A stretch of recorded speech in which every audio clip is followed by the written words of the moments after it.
Hello दोस्तों, आज के इस विशेष सत्र में आपका स्वागत है। आज का यह सत्र मैं एसएससी के क्वालिफ़िकेशन को लेकर के जितनी भी भ्रांतियां हैं उसके ऊपर FAQ अर्थात अक्सर पूछे जाने वाले प्रश्नों के साथ शुरू कर रहा हूं। एसएससी के अनुवादक की परीक्षा जो होती है उसके 2019 के विज्ञापन के अनुसार उसके लिए कुछ पात्रता की शर्तें रखी गई हैं। जैसे आपको MA पास होना चाहिए। MA की शर्त है MA हिंदी हो या फिर MA इंग्लिश हो। यदि आपका MA हिंदी है तो आपका ग्रेजुएशन में अंग्रेजी पढ़ा हुआ होना चाहिए। यदि आपके पास MA इंग्लिश हो तो ग्रेजुएशन में हिंदी पढ़ा होना चाहिए। तीसरी शर्त है यदि MA आपका किसी और विषय में है तो फिर आपके पास ग्रेजुएशन में हिंदी और अंग्रेजी दोनों पढ़ा होना चाहिए या फिर मीडियम ऑफ स्टडी शिक्षा का माध्यम होना चाहिए। इसके बाद आपके पास या तो सर्टिफिकेट कोर्स किया हुआ हो आपने ट्रांसलेटर का या फिर आपके पास PGDT हो। सर्टिफिकेट कोर्स अक्सर सरकारी कर्मचारियों को सेंट्रल ट्रांसलेशन ब्यूरो एक प्रमाण पत्र पाठ्यक्रम करवाती है। पहले यह 3 महीने का होता था, आजकल 1.5 महीने का हो गया है। तो इस तरह का कोई प्रमाण पत्र पाठ्यक्रम यदि आपने पास किया हो तो आप पात्र होते हैं। और उसके बाद एक और शर्त है, यदि मान लीजिए आपके पास सर्टिफिकेट या PGDT नहीं है तो फिर आपके पास अनुभव होना चाहिए। अनुभव किसका? किसी राज्य सरकार, केंद्र सरकार या PSU में अनुवाद कार्य करने का कम से कम 2 वर्ष का अनुभव होना चाहिए। यह इसकी न्यूनतम पात्रता है। अब इसके बाद एजुकेशनल क्वालिफिकेशन से संबंधित पात्रता से संबंधित जितने प्रश्न अब तक मेरे पास आए, पिछले 6 महीने में काफ़ी मित्रों ने, आप लोगों ने मुझे फ़ोन द्वारा पूछा, व्हाट्सएप द्वारा पूछा, तो मैं कुछ चुने हुए प्रश्नों के समाधान देने का प्रयास कर रहा हूँ।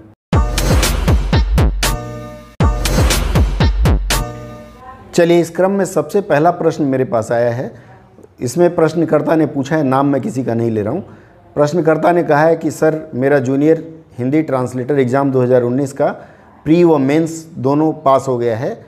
मैं MA इंग्लिश हूँ, B.Ed हूँ, लेकिन मेरे पास कोई डिप्लोमा या PGDT नहीं है, तो क्या मैं डॉक्यूमेंट वेरिफिकेशन के लिए जाऊँ?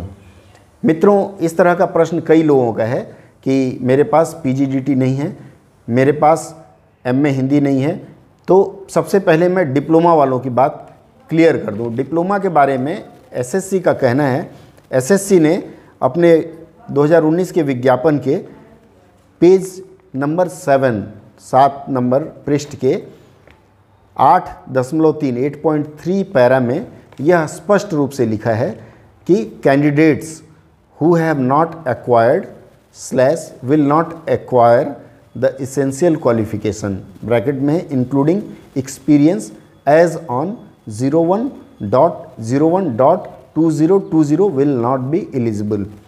SSC के इस मद के अनुसार ऐसे अभ्यर्थी जिनके पास 1 सन 2020 तक आवश्यक पात्रता के लिए जो क्वालिफिकेशन चाहिए, जो शैक्षिक योग्यता चाहिए, यदि वह नहीं है तो आप पात्र नहीं हैं। अब यह आपका स्वविवेक है कि आप डॉक्यूमेंट वेरिफिकेशन के लिए जाएं या ना जाएं। संभवतया यदि आपके पास 1/1/2020 तक आवश्यक क्वालिफिकेशन नहीं तो SSC आपकी पात्रता रद्द कर देगी। तो इसलिए मुझे लगता है कि आपको जाकर कोई लाभ नहीं होगा। अब रही बात, कुछ मित्रों का फ़ोन मेरे पास यह कहते हुए आया था कि सर, मैंने सन 2020 में SSC के लिए एलिजिबिलिटी के लिए PGDT में एडमिशन कराया है। तो मैं आपको बता दूं कि आपने अगर सन 2020 में एडमिशन लिया है तो वह तो आपकी परीक्षा 20 दिसंबर में पूरी होगी, 21 में परिणाम आएगा। तो 2020 के लिए आप पात्र नहीं हैं। आप 8.3 पेज नंबर 7 पैरा का रेफ़र कर सकते हैं, उसमें स्पष्ट रूप से यह लिखा हुआ है। इसके बाद फिर कुछ मित्रों का प्रश्न मेरे पास आया PGDT से संबंधित। उनका यह कहना है कि मैंने PGDT परीक्षा दिसंबर में दी थी, उसका परिणाम मार्च में आया है, तो क्या मैं पात्र हूँ? अगर देखा जाए तो ये 8.3 पैरा के अनुसार आपकी भी पात्रता नहीं बनती है। पर कुछ मामलों में, जैसे कुछ लोगों ने IGNOU को मेल करके यह जानकारी मांगी थी, तो इंदिरा गांधी मुक्त विश्वविद्यालय ने उनको यह जानकारी उपलब्ध कराई थी। अब उन लोगों के अनुसार, जो लोग कहे हैं, मुझे पता नहीं है, तो उन्होंने यह कहा कि इंदिरा गांधी मुक्त विश्वविद्यालय ने उन्हें कहा है कि यदि आपने दिसंबर में परीक्षा दी है तो फिर आपकी यह डिग्री दिसंबर की ही मानी जाएगी। यदि IGNOU ने ऐसा कुछ पत्र आपको दिया है तो वह पत्र आप रेफरेंस के लिए एसएससी में ले जा सकते हैं। अगर एसएससी वाले उसको मान्य करें तो आपकी पात्रता बन जाती है, अन्यथा नहीं बनेगी। इसके बाद किसी और का मेरे पास एक प्रश्न आया था। उनका यह कहना था कि मैंने एसएससी के अनुवादक की परीक्षा के लिए पात्रता के लिए इग्नो से 2017 में पीजीडीटी में दाखिला लिया था, पर 2019 तक मैं वह परीक्षा नहीं दे पाया या दे पाई। उन्होंने वह परीक्षा दिसंबर 2019 में दिया है, तो वो अपनी पात्रता के बारे में जानना चाहते थे। इस संबंध में मैंने आपको बताया है कि यदि एसएससी मान्य करे तो ठीक है, अन्यथा पात्रता आपकी मुझे लगता है पीजीडीटी से संबंधित सारी जानकारी मैं दे पाया हूँ।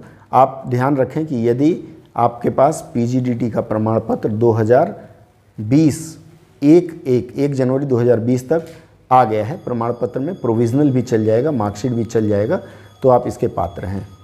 अब कुछ लोगों का यह प्रश्न है कि मेरे पास पीजीडीटी नहीं है, तो मैं कहीं से अगर अनुभव लेकर के आता हूँ।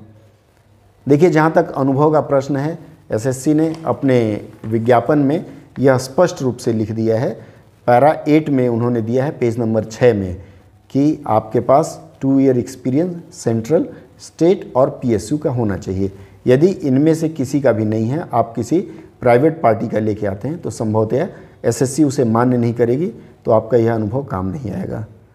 तो आप इस अनुभव के भरोसे न जाएं, आप प्रयास करें कि आपके पास अनुभव जो हो, क्योंकि अगर आप मान लीजिए किसी स्टेट का, किसी केंद्र सरकार या किसी पीएसयू का आप अनुभव देते हैं, तो कई बार आपके अनुभव को क्रॉस करने के लिए, दोबारा एग्जामिन करने के लिए एसएससी उस अनुभाग को एक चिट्ठी भेज सकती है, या फिर जिस विभाग में आपकी नियुक्ति होती है वह विभाग आपको एक चिट्ठी भेज देगी वहाँ कि इन्होंने आपके यहाँ इतने तारीख से इतने तारीख तक काम किया है कि नहीं।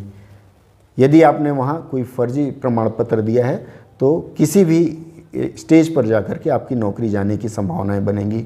इसलिए प्रयास करें कि जो भी दें सही दें, फर्जी देने का प्रयास ना करें। अब जो अगला प्रश्न मेरे पास आया है वह प्रश्न है क्वालिफ़िकेशन को लेकर के। जैसे प्रश्नकर्ता ने मुझसे पूछा है कि मैंने एमएससी किया है और ग्रेजुएशन में भी मैं साइंस पढ़ा हूँ, पर मैंने पीजीडीटी कर रखी है, तो क्या मैं पात्र हूँ। देखिए, यदि आप एसएससी के विज्ञापन 2019 के विज्ञापन का पेज 6 पे मद संख्या 8 देखें, तो उसमें उन्होंने यह लिखा है कि आपके पास एमए अदर देन इंग्लिश और हिंदी किसी भी विषय में हो, पर आपके पास ग्रेजुएशन में हिंदी या इंग्लिश या दोनों एक विषय के रूप में हो। यदि वह नहीं है तो मीडियम ऑफ इंस्ट्रक्शन हो। तो अगर आपके पास मीडियम ऑफ इंस्ट्रक्शन अर्थात आपने परीक्षा अगर हिंदी माध्यम से दी हो तो आप उसको प्रस्तुत कर सकते हैं। एसएससी थोड़ी देर के लिए आपकी बात मान्य कर सकती है। अब ये मीडियम ऑफ इंस्ट्रक्शन जो है, अध्ययन का माध्यम, यह प्रमाण पत्र कैसे मिलेगा। मीडियम ऑफ इंस्ट्रक्शन प्रमाण पत्र के लिए आपको अपने कॉलेज में संपर्क करना पड़ेगा या विश्वविद्यालय में। आप वहाँ संपर्क करें और उन्हें बताएं कि महोदय मैं आपके कॉलेज या विश्वविद्यालय से पढ़ा हूँ और मैंने अपने ग्रेजुएशन का या पोस्ट ग्रेजुएशन का, जो इसकी भी आप मांगना चाहें, अध्ययन हिंदी माध्यम से किया है, प्रश्न पत्र हिंदी में लिखा है, तो मुझे इसका माध्यम प्रमाण पत्र दें। यदि वो दे देते हैं तो आपका काम चल जाएगा।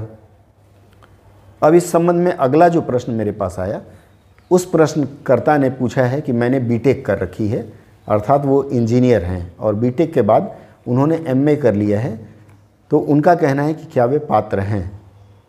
मैं ऐसे लोगों को भी सलाह देना चाहूँगा कि देखिए, पात्रता मानदंड में आपके पास पीजी होना चाहिए। बेशक आप एमटेक हों, पीजी के साथ में जैसा उन्होंने कहा कि ग्रेजुएशन में हिंदी इंग्लिश पढ़ा होना चाहिए। अगर मान लीजिए आप बीटेक हैं तो आपने हिंदी अंग्रेजी बिल्कुल ही नहीं पढ़ी होगी, पर अगर आपने एमए हिंदी में कर लिया है या एमए अंग्रेजी में किया है और साथ में पीजीडीटी कर रखी है, तो आपकी पात्रता थोड़ी सी बन सकती है। तो आप उस पात्रता मानदंड में यदि खरे उतरते हैं तो आपका चयन हो सकता है। बहुत सारे ऐसे अभ्यर्थी हैं इस वर्ष जिन्होंने बीटेक के बाद एमए किया है और एमए करने के बाद इसकी परीक्षा दी है पीजीडीटी के साथ में, तो उनकी पात्रता बनी। कुछ लोगों का मेरे पास यह भी प्रश्न आया, उनका कहना था कि मैंने graduation English medium, post graduation English में किया है, पर ग्रेजुएशन में मेरे पास न हिंदी मीडियम था न हिंदी विषय था और पोस्ट ग्रेजुएशन में भी मैंने हिंदी नहीं पढ़ी है, तो मेरी पात्रता बनती है कि नहीं बनती है। और उन्होंने पीजीडीटी भी कर रखी है। अगर आप एसएससी का विज्ञापन देखें तो विज्ञापन के अनुसार यदि आपने कहीं भी हिंदी माध्यम या हिंदी भाषा के रूप में नहीं पढ़ा है तो सिर्फ अंग्रेजी पढ़ने से आपकी पात्रता नहीं बनती है। तो यदि आपकी उम्र बाकी है और आप हिंदी के क्षेत्र में रोज़गार के लिए इच्छुक हों तो आप एमए हिंदी कर लीजिए और साथ में पीजीडीटी अगर है तो बढ़िया है, अन्यथा आपके लिए कोई लाभ नहीं है।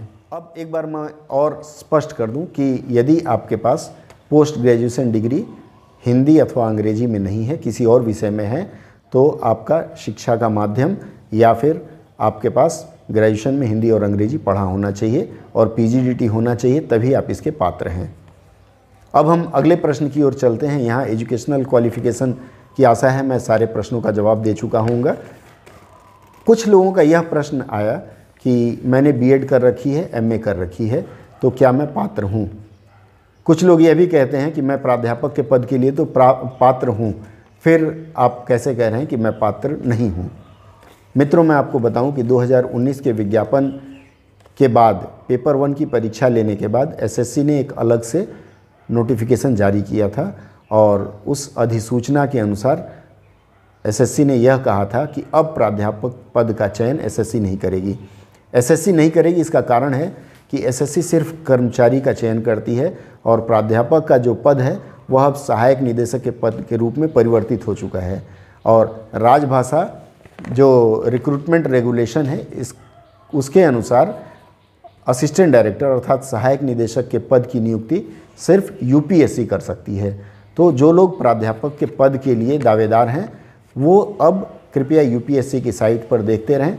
इसके चयन का पूर्णतः या पूर्ण विवरण अब आपको यूपीएससी के वेबसाइट पर। एक और वाजिब प्रश्न मेरे पास आया। एक मित्र ने कहा कि सर मैं ग्रेजुएट हूँ हिंदी और अंग्रेजी से, तो क्या मेरी पात्रता बनती है।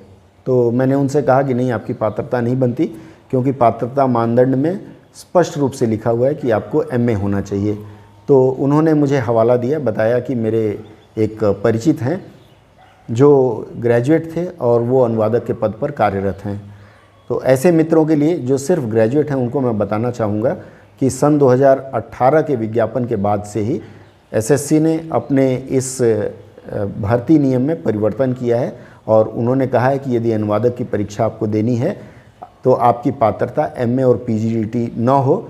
अगर आपके पास ये दोनों ना हो तो आप पात्र नहीं हैं। तो इसलिए केवल जो फ्रेश ग्रेजुएट हैं वो कृपया इसका फॉर्म न भरें, क्योंकि बाद में आपको भले ही पास कर जाएंगे, आपको डॉक्यूमेंट वेरिफिकेशन अर्थात कागजात सत्यापन के समय आपको निकाल दिया जाएगा।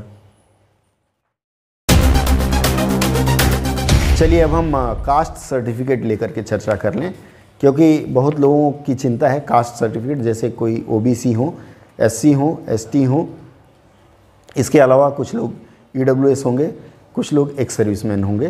तो सबसे पहले मैं जो भूतपूर्व सैनिक हैं उन मित्रों की शंका का समाधान कर दूं। यदि आप भूतपूर्व सैनिक हैं या आप रिटायर होने वाले हैं तो अगर आप डॉक्यूमेंट वेरिफिकेशन के लिए जाते हैं तो आपको आपके संस्थान ने 1 साल पहले, जैसे आपका जिस दिन डिस्चार्ज है उसके 1 साल पहले आपको एक एनओसी जारी किया होगा। एनओसी के अनुसार उसमें लिखा रहता है कि आप कोई भी परीक्षा नौकरी के लिए दे सकते हैं, आपके संस्थान को आपत्ति नहीं है। तो यदि आप अभी भी नौकरी में हैं तो आपके पास एनओसी होना चाहिए, चाहे आपके स्टेशन कमांडर का लिखा हुआ हो या फिर आपकी संस्थान जो भी आपका हेड ऑफिस है उनका लिखा हुआ होना चाहिए, तब आप पात्र बनेंगे।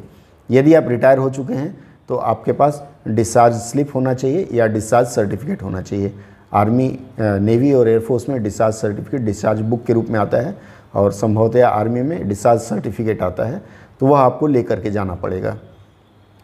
अगर मान लीजिए आपके डिस्चार्ज सर्टिफिकेट नहीं मिला है, 1-2 दिन में आप रिटायर हुए हैं, तो ऐसी स्थिति में आप एक अंडरटेकिंग लेकर के जाइए कि आवश्यकता पड़ने पर आप अपना डिस्चार्ज स्लिप या फिर आपकी सेवानिवृत्ति का विवरण आप जमा कर देंगे। और बाकी जो लोग अभी भी सरकारी सेवा में हैं, सरकारी सेवा में यदि हैं और आपने उचित माध्यम से आवेदन किया है तो आपको अपने विभाग से नो ऑब्जेक्शन सर्टिफिकेट अर्थात अनापत्ति प्रमाण पत्र लेकर के जाना होगा, क्योंकि जैसे ही आप कहेंगे कि मैं फला विभाग में कार्यरत हूँ, विभाग का आप अनुभव दे रहे हैं, तो एसएससी आपसे अनापत्ति प्रमाण पत्र एनओसी मांगेगी और एनओसी आपको फिर वहाँ जमा करना पड़ेगा। चलिए एक और प्रश्न मेरे पास अभी आया है। यह प्रश्न किसी महिला ने किया है और यह प्रश्न वाजिब है। अमूमन महिलाएं जो विवाहित हैं वो इस विषय पे ध्यान नहीं देती, उनके लिए यह विशेष रूप से यह प्रश्न और यह जानकारी लाभप्रद होगी। देखिए कई बार क्या होता है, जैसे मान लीजिए आपने विवाह किया, विवाह करने के बाद आपने अपने पति का उपनाम जो सरनेम है वो पति का नाम अपने साथ लिखना शुरू कर दिया। अमूमन भारतीय संस्कृति में ऐसा होता है। तो आपके प्रमाण पत्र में तो आपके पिता के नाम का, पिता के उपनाम का सारा विवरण है, पर आप अब जो आईडी प्रूफ दे रही हैं या फिर अब जो प्रमाण पत्र दे रही हैं, विवाह के बाद आपने जो नाम बदला है, अपना का सरनेम बदला है, उसका प्रमाण पत्र आप दे रही हैं। तो इस विषय में आप कैसे स्पष्ट कर पाएंगे कि आप वही हैं?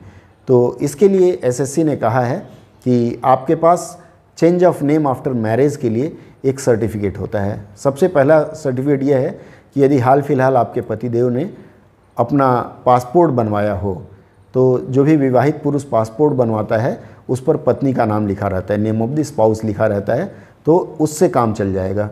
यदि वो आपके पास नहीं है तो आपको मैरिज सर्टिफिकेट अर्थात विवाह प्रमाण पत्र जमा करना पड़ता है। यदि आपके पास विवाह प्रमाण पत्र भी नहीं है तो फिर आप दोनों को, पति पत्नी को, एक जॉइंट एफिडेविट, मतलब दोनों जा कर के ओथ कमिश्नर के पास एक एफिडेविट देते हैं कि हम लोग आपस में पति पत्नी हैं। जॉइंट फोटोग्राफ उसमें लगा रहता है और ओथ कमिश्नर के सामने इस पर हस्ताक्षर होगा। वो अटेस्टेड करते हैं अर्थात एफिडेविट होती है और वह ओरिजिनल में आपको लेके जाना पड़ता है, बिना उसके आपका काम नहीं चलेगा। अब उसके बाद आता है कि कुछ ऐसे लोग हैं, किसी कारणवश उन्होंने अपना नाम बदल लिया है या फिर किसी कारणवश उनके प्रमाण पत्र में कुछ और नाम है और उनका नाम कुछ और चलता है। ऐसे लोगों के लिए जब भी आप नाम परिवर्तन करते हैं या किसी के डॉक्यूमेंट में अगर इस प्रकार की गड़बड़ी है और वो नाम परिवर्तन के इच्छुक हैं, तो आपको सबसे पहले एक एफिडेविट देना पड़ता है जिसमें आप नाम परिवर्तन की घोषणा करते हैं। नाम परिवर्तन की घोषणा के बाद आप उसको 2 प्रमुख अखबारों में उसका विज्ञापन देते हैं। उस अखबार के पेपर की कटिंग और वह एफिडेविट की, मतलब उस एफिडेविट की प्रति आपको साथ में लेके जाना पड़ता है। और इसके बाद जब नाम परिवर्तन के लिए आप लिखते हैं तो आपको भारत सरकार के गज़ट में भी इसकी सूचना देनी पड़ती है कि मैंने नाम परिवर्तन कर लिया। तो वो जो गज़ट नोटिफिकेशन आता है उसकी एक प्रति आपको ले जानी पड़ती है। गज़ट नोटिफिकेशन में नाम परिवर्तन की सूचना कैसे दें, इस विषय में आपको जानकारी बाद में मैं उपलब्ध करवा दूंगा। तो ये चीज़ें ज़रूरी होगा। अगर यह सारी चीज़ें आप साथ लेकर के जाते हैं तब आपको कोई अड़चन नहीं आएगी। देखिए, कास्ट और कैटेगरी सर्टिफिकेट की जहाँ तक बात है, स्टाफ सिलेक्शन कमीशन ने अपने विज्ञापन में लिख दिया था कि उनके विज्ञापन के अंतिम तरफ चले जाएंगे, आप पेज नंबर 34, 35, 36 या उसके पहले, तो उसमें उन्होंने प्रमाण पत्र दिया हुआ है कि आपको इस फॉर्मेट में ही प्रमाण पत्र, ओबीसी हैं, एससी हैं, एसटी हैं या जिस कैटेगरी में आप आते हैं, एक सर्विसमैन छोड़ करके, तो आपको उस प्रमाण पत्र में ही प्रमाण जमा करना पड़ता है। उसके लिए आप उस फॉर्मेट में अगर आपके पास प्रमाण पत्र नहीं है तो आप प्रयास करिए प्रमाण पत्र ले लेने का, या फिर जहाँ से भी हो संभव हो उसकी जुगाड़ कर लीजिए। लेकिन इस विषय में एक चीज़ और एसएससी ने स्पष्ट किया है, पैरा 6D में पेज नंबर 5 2019 के विज्ञापन में यह स्पष्ट किया है कि crucial date for claiming SC, ST, OBC, EWS, PWD status is 26/09/2019 अर्थात 26/9/2019 तक आपके पास वह प्रमाण पत्र होना चाहिए जो आप क्लेम कर रहे हैं। जैसे अगर आप एससी क्लेम कर रहे हैं तो उस तारीख तक आपके पास प्रमाण पत्र होना चाहिए। ऐसा नहीं है कि आप एससी कैटेगरी में आते हैं और आपके पास एससी का प्रमाण पत्र नहीं है, तब एसएससी उसको मान्य नहीं करेगी। तो जिन लोगों के पास नहीं है वो लोग यथाशीघ्र प्रमाण पत्र बनवा लें, क्योंकि इसमें एक और चीज़ उन्होंने लिखा है ओबीसी वालों के लिए कि do not fall under creamy layer, अर्थात जो लोग क्रीमी लेयर में नहीं हैं उनका भी कास्ट सर्टिफिकेट मान्य होगा 26/9/2019 तक, जो भी जारी हो चुका है। Closing date for online application अर्थात 26/9/2019 तक जो प्रमाण पत्र आपके पास उपलब्ध है जिस कैटेगरी का, अगर उस कैटेगरी का आप दावा करते हैं तो आपको उस वर्ग में रखा जाएगा या उस वर्ग की सुविधाएं दी जाएगी। अगर आप नहीं कर पाते हैं तो आपको यह सुविधा नहीं दी जाएगी। अब चलते चलते मित्रों हम आपको डॉक्यूमेंट वेरिफिकेशन प्रक्रिया के बारे में भी बता देते हैं। हालांकि इस विषय में मैंने एक वीडियो में पूर्ण विवरण दिया था, इसलिए यहाँ संक्षिप्त में बताना चाहूँगा। संक्षेप में विवरण यह है कि जब भी आप डॉक्यूमेंट वेरिफिकेशन के लिए जाएं, कागजात सत्यापन के लिए, इसका विवरण उसी विज्ञापन में एसएससी ने अपने 2019 के विज्ञापन के पैरा 15 मद संख्या 15 में दिया हुआ है कि जब आप डॉक्यूमेंट सत्यापन के लिए जाएंगे तो आपके पास मूल प्रमाण पत्र, आपके पास जितने भी प्रमाण पत्र हैं, मैट्रिक की हो, एजुकेशनल क्वालिफिकेशन हो, एक्सपीरियंस हो, कास्ट सर्टिफिकेट हो, उसके साथ साथ 2 कॉपी फ़ोटो लेके जाना है। और फ़ोटो के साथ पे आपके पास valid ID proof, valid ID proof का मतलब है आपके पास Aadhaar card, PAN card, driving licence या इस तरह की जो चीज़ है वह होनी चाहिए, उसको लेकर के आपको जाना है। इसके अलावा परीक्षा में जो आपको एडमिट कार्ड दिया गया था, जब आप परीक्षा हॉल में गए थे, वहाँ जो एडमिट कार्ड मिली थी उसकी एक प्रति लेकर के जानी है। मान लीजिए वो प्रति नहीं उपलब्ध है आपके पास, तो आपके पास ऑनलाइन होगा कहीं ना कहीं, उसको निकाल लीजिए। और इसमें इस बार के लिए भी वो कुछ ना कुछ कॉल लेटर देंगे, तो वो लेकर के जाना है। बिना उसके प्रवेश पत्र के हो सकता है आपकी उपस्थिति वो मान्य न करें। मित्रों, इसमें एक चीज़ और इन्होंने लिखा है, आधार कार्ड और ई आधार कार्ड। हालांकि ई आधार कार्ड मान्य है, पर कई बार कुछ समझदार लोग उसको मान्य नहीं करते हैं। तो आप प्रयास करें कि आधार कार्ड की प्रिंटेड कॉपी हो। यदि प्रिंटेड कॉपी नहीं है तो ई आधार कार्ड आप निकाल लें और ई आधार कार्ड के साथ एसएससी के विज्ञापन के उस पेज की प्रति भी लेकर के जाएं जिसमें लिखा हुआ है कि ई आधार कार्ड। ये अगर नहीं लेके जाते हैं, 14G में लिखा हुआ है ये, तो हो सकता है आपके साथ परेशानी पैदा हो, तो आप उसको लेकर के ज़रूर जाइए। अगर आपको यह वीडियो पसंद आया हो और आपको लगता है कि इसी तरह की जानकारी भविष्य में मिलती रहे, तो यथाशीघ्र हमारे वीडियो को सब्सक्राइब कर लें और ये जो बेल है, बेल आइकन दबा दें, ताकि जब भी कोई नया वीडियो मैं अपलोड करता हूँ तो उसकी जानकारी आपको मिल जाए।